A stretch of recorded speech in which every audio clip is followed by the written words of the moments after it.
प्रधानमंत्री नरेंद्र मोदी दिल्ली में बीजेपी के नवनियुक्त प्रदेश अध्यक्ष सम्राट चौधरी से मुलाकात किए।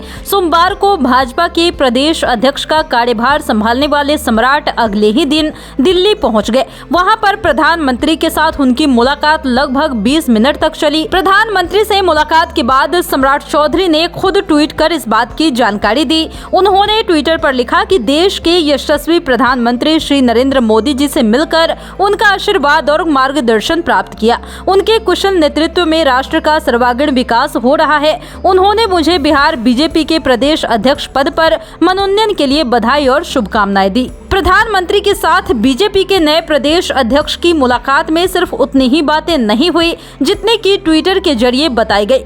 दीक्षांत एडुटेक लाया है दीक्षांत ई लर्निंग ऐप। बने दीक्षांत का चैनल पार्टनर और अर्न करें लाखों रुपए प्रति महीने। चैनल पार्टनर बनने के लिए विजिट करें www.dikshans.com। आपको बताते चलें कि सूत्रों से प्राप्त जानकारी के मुताबिक प्रधानमंत्री नरेंद्र मोदी ने नवनियुक्त प्रदेश अध्यक्ष को कई टिप्स भी दिए हैं। दोनों के बीच बातचीत में 2024 के लोकसभा और 2025 के विधानसभा चुनाव पर भी चर्चाएं हुई हैं। जो जानकारी मिल रही है उसके मुताबिक प्रधानमंत्री ने सम्राट चौधरी को 2024 के लोकसभा चुनाव में बिहार की 40 सीटों में से कम 35 सीटों पर जीत हासिल करने का टारगेट भी दे दिया है।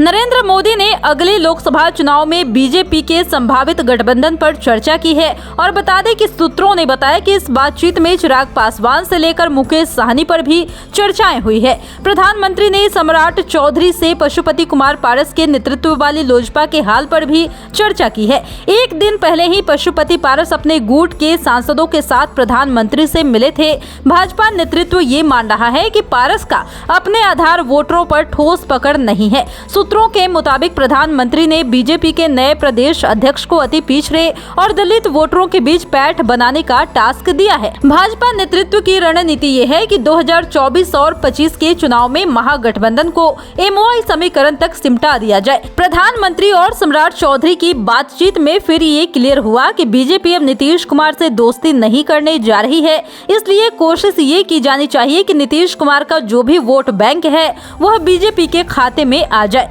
भाजपा के नए प्रदेश अध्यक्ष को केंद्रीय गृह मंत्री अमित शाह के निर्देशानुसार काम करने की भी सलाह दी गई है। अमित शाह ने बिहार में बीजेपी को अपने दम पर सत्ता में पहुंचाने का जिम्मा उठाया है। सम्राट चौधरी अमित शाह की ही पहली पसंद माने जाते हैं।